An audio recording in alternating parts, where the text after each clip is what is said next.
Assalamualaikum warahmatullahi wabarakatuh. Selamat pagi sobat sekalian. Semoga kita semua dalam keadaan sehat dan penuh semangat. Pada episode kali ini, kami akan mencoba menyajikan diskusi terkait ASN beraneka bersama saya, Ika Kurniasih, peserta Latsar CPNS dari Dinas Pendidikan dan Kebudayaan Kabupaten Batang. Dalam podcast kali ini, saya ditemani oleh dua sobat Latsar yang hebat dan luar biasa. Yang pertama ada Mbak Hani. Assalamualaikum Mbak Hani, apa kabar hari ini? Waalaikumsalam warahmatullahi wabarakatuh. Kabarnya baik Mbak Ika. Bagaimana dengan kabarnya Mbak Ika? Alhamdulillah kabar saya juga baik Mbak Hani. Semangat terus ya Mbak ya. Silakan perkenalkan diri dulu Mbak Hani. Perkenalkan, nama saya Hani Maria Mulyani, peserta Latsar dari Dinas Pendidikan dan Kebudayaan Kabupaten Batang. Oke, terima kasih Mbak Hani. Selanjutnya ada Mbak Dewi dari Pekalongan. Assalamualaikum Mbak Dewi, apa kabar? Waalaikumsalam Mbak Ika. Alhamdulillah kabarnya baik-baik saja Mbak Ika. Bagaimana kabar Mbak Ika hari ini? Alhamdulillah, kabar saya juga baik Mbak Dewi. Tetap semangat ya Mbak ya. Silakan perkenalkan diri dulu Mbak Dewi. Baik, perkenalkan nama saya Dewi Syarifatul Isnaini, peserta Latsar dari Dinas Kesehatan Kota Pekalongan. Iya, terima kasih Mbak Dewi dan Mbak Hani yang sudah memperkenalkan diri. Baik, kita lanjut ke sesi berikutnya ya. Sebelum ngobrol lebih jauh tentang aneka, ada baiknya kita ketahui dulu bersama-sama sebetulnya apa sih aneka itu. Ketika mendengar kata aneka, yang terlintas di benak kita adalah tentang keberagaman, banyaknya bentuk ataupun rupa. Tapi, aneka yang akan kita bahas di sini adalah nilai-nilai dasar yang harus diinternalisasikan dan diimplementasikan dalam melaksanakan tugas sebagai seorang ASN. Nilai-nilai dasar aneka inilah yang nanti akan menjadi acuan dan pondasi pembentukan karakter ASN yang profesional dan kompeten. ASN diharapkan mempunyai peran dalam mewujudkan birokrasi yang berkelas dunia dan profesional. Maka dari itu, aneka yang merupakan akronim dari akuntabilitas, nasionalisme, etika publik, komitmen mutu dan anti korupsi ini wajib kita miliki dalam rangka mengemban dan melaksanakan tugas dimulai dari niat dan tekad yang kuat, kemudian diwujudkan dalam bentuk perbuatan. Baiklah, untuk membahas lebih lanjut tentang apa dan bagaimana wujud implementasi serta gagasan-gagasan apa saja untuk menciptakan ASN yang beraneka, kita akan ngobrol-ngobrol santai dengan dua rekan saya. Halo Mbak Hani. Mbak Hani, aneka itu kan akronim dari akuntabilitas, nasionalisme, etika publik, komitmen mutu, dan anti korupsi nih Mbak. Nah, sebagai ASN milenial, apa sih gagasan Mbak Hani dalam rangka menciptakan ASN yang memiliki akuntabilitas dan nasionalisme nih Mbak? Ya Mbak Ika, gagasan saya sebagai ASN milenial, sebelum kita melanjut gagasannya, kita harus tahu nih apa sih akuntabilitas itu. Akuntabilitas adalah kewajiban pertanggungjawaban yang harus dicapai. Nah, akuntabilitas merujuk pada kewajiban setiap individu, kelompok, atau institusi untuk memenuhi tanggung jawab yang menjadi amanahnya. Nah, sebagai seorang ASN, kita harus menjamin terwujudnya nilai-nilai publik. Nah, nilai-nilai publik itu antaranya ASN mampu mengambil pilihan yang tepat dan benar ketika terjadi konflik kepentingan antara kepentingan publik dengan kepentingan kelompok ataupun pribadi. Nah, dan ASN juga harus memiliki pemahaman dan kesadaran untuk menghindari dan mencegah keterlibatan PNS dalam politik praktis. Dan ada lagi, sebagai ASN, kita harus memperlakukan warga negara secara sama dan adil dalam penyelenggaraan pemerintahan dan pelayanan publik. Dan juga sebagai ASN kita harus menunjukkan sikap dan perilaku yang konsisten dan dapat diandalkan sebagai penyelenggara pemerintahan. Dalam bidang saya, akuntabilitas dapat ditunjukkan ketika saya menyelesaikan evaluasi pembelajaran dan melaporkan kepada orang tua atau wali dari peserta didik. Seperti contohnya nih ya, ketika pembagian rapot biasanya ada hasil prestasi dari peserta didik. Saya beritahukan kepada orang tua atau wali dari peserta didik karena saya seorang pendidik. Jadi, akuntabilitas dalam bidang saya adalah transparansi dan bentuk tanggung jawab saya kepada masyarakat. Oke, luar biasa sekali Mbak Hani ya. Jadi sebagai seorang tenaga pendidik, bentuk implementasi nilai-nilai aneka pada unsur akuntabilitas ini dapat kita tunjukkan dengan cara melaporkan hasil belajar siswa, baik kepada atasan kita maupun kepada orang tua siswa sendiri. Nah, selanjutnya nih Mbak, gagasan dalam rangka mengimplementasikan nilai-nilai nasionalisme. Menurut Mbak Hani seperti apa sih gagasan dalam mengimplementasikan nilai nasionalisme ini? Sedangkan nasionalisme itu sendiri adalah suatu sikap politik dari masyarakat suatu bangsa yang mempunyai kesamaan kebudayaan dan wilayah serta kesamaan cita-cita dan tujuan. Dengan demikian, masyarakat suatu bangsa tersebut merasakan adanya kesetiaan yang mendalam terhadap bangsa itu sendiri. Nasionalisme itu bisa juga diartikan sebagai wujud cinta pada tanah air, ras, bahasa atau sejarah budaya bersama. Nasionalisme pada hakikatnya adalah untuk kepentingan dan kesejahteraan bersama, karena nasionalisme menentang segala bentuk penindasan terhadap pihak lain, baik itu orang per orang, kelompok-kelompok dalam masyarakat maupun suatu bangsa. Karena sifat nasionalisme itu tidak membeda-bedakan baik suku, agama maupun ras, bahkan bahasa. Iya, jadi nasionalisme ini identik dengan kecintaan terhadap tanah air ya Mbak ya. Bagaimana cara mengimplementasikannya? Yaitu tadi, dengan lebih mengutamakan kepentingan dan kesejahteraan bersama. Tidak ada lagi kepentingan kelompok maupun golongan, melainkan satu kepentingan bersama sebagai sebuah bangsa yang utuh. Menarik sekali ya jika dibahas.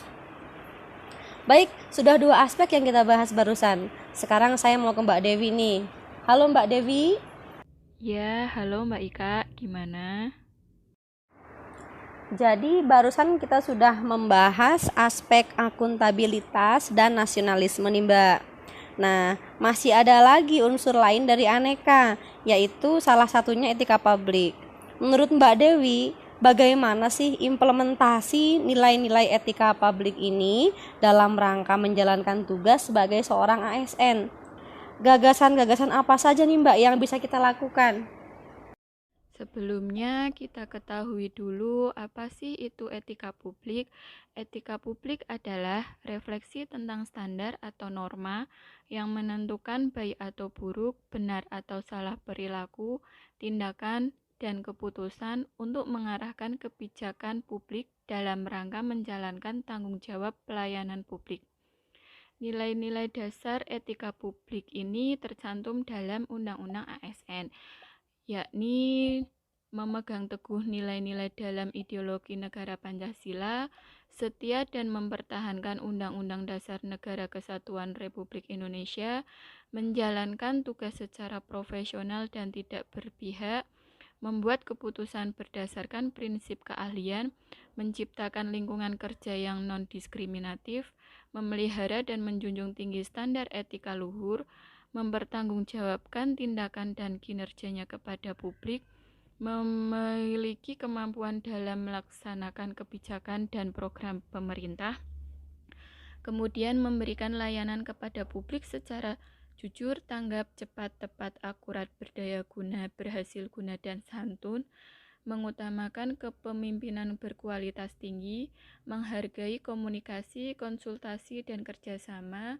mengutamakan pencapaian hasil dan mendorong kinerja pegawai, mendorong kesetaraan dalam pekerjaan, serta meningkatkan efektivitas sistem pemerintahan yang demokratis sebagai perangkat sistem karir.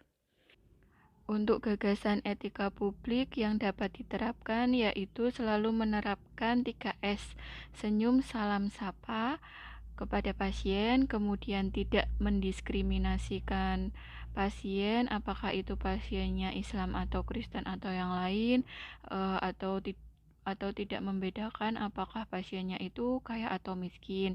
Kemudian selalu menjawab pertanyaan dan mendengarkan pasien dengan sungguh-sungguh tentang keluhan-keluhannya, kemudian tidak menyebarkan hoaks yang menimbulkan perpecahan. Ya, jadi nilai etika publik ini pada intinya bagaimana cara kita sebagai pelayan publik agar selalu mengedepankan etika pada saat menjalankan tugas.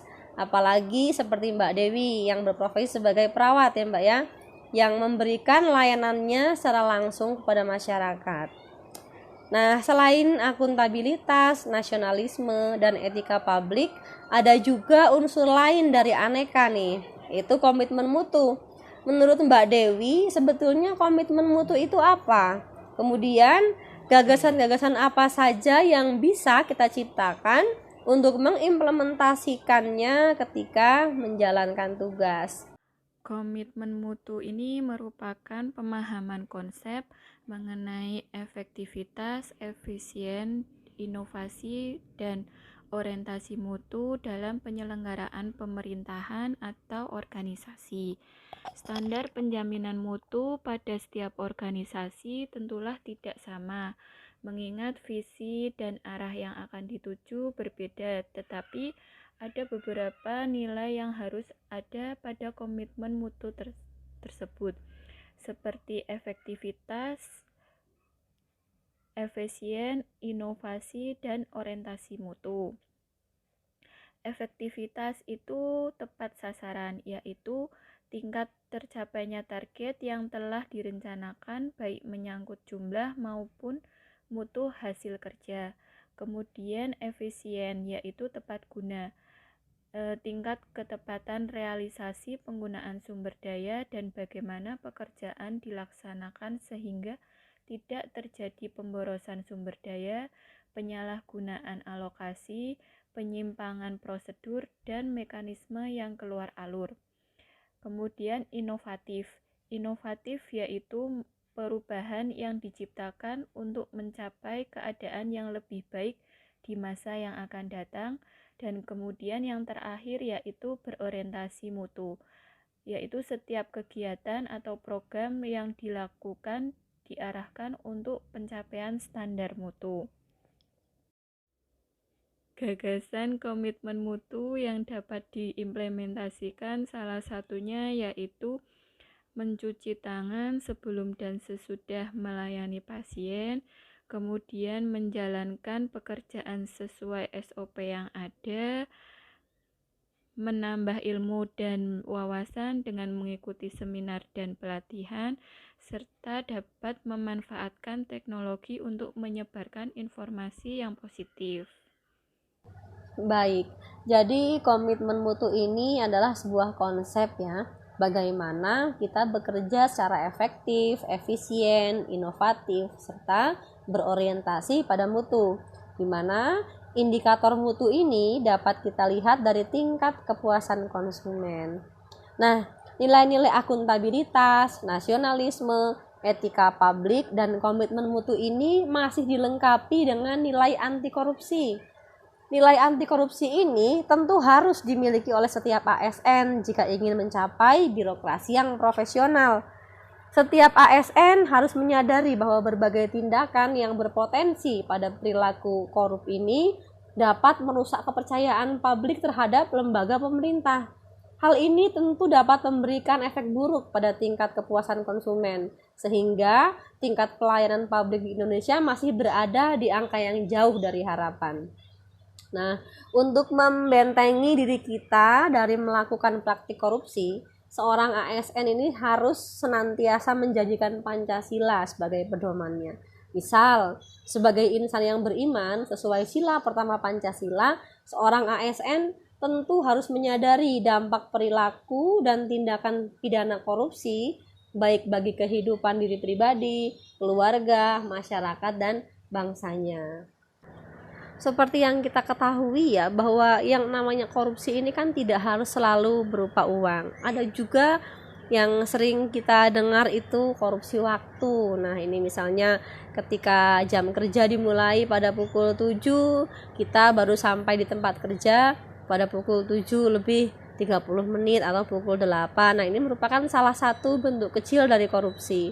Nah, implementasi atau gagasan yang bisa kita praktikkan di lingkungan kerja, contohnya saya ya sebagai seorang tenaga pendidik, saya akan berusaha untuk datang ke tempat kerja tepat waktu ya, dan selain itu juga kita bisa memberikan apa yang menjadi hak-hak siswa, yaitu berupa mendapat pelajaran, mendapatkan umpan balik atau penilaian, mendapat penguatan, mendapatkan bimbingan, itu juga harus kita berikan secara total. Mungkin menurut saya itu sebagai implementasi anti korupsi di lingkungan kerja sebagai seorang guru. Mungkin dari teman-teman ada yang mau menambahkan, silakan Mbak Dewi atau Mbak Hani. Dari saya cukup Mbak Ika. Oke, terima kasih Mbak Dewi. Mbak Hani mungkin mau menambahkan, silakan. Mungkin itu saja ya Mbak ya. Ya, baiklah. Jika tidak ada lagi yang ingin menambahkan, saya kira cukup ya diskusi kita pada kesempatan kali ini. Semoga apa yang kita bahas tadi dapat bermanfaat, dapat memacu semangat kita dalam menjalankan tugas sebagai ASN yang beraneka. Terima kasih sekali kepada Mbak Dewi dan juga Mbak Hani yang sudah memberikan banyak sekali masukan ya terkait nilai-nilai ASN beraneka. Dari awal hingga akhir, apabila banyak kekurangan kami mohon maaf. Terima kasih sekali atas perhatian dan partisipasinya. Sampai berjumpa kembali di lain kesempatan. Tetap semangat dan jaga kesehatan. Wassalamualaikum warahmatullahi wabarakatuh. Wassalamualaikum warahmatullahi wabarakatuh. Sampai jumpa.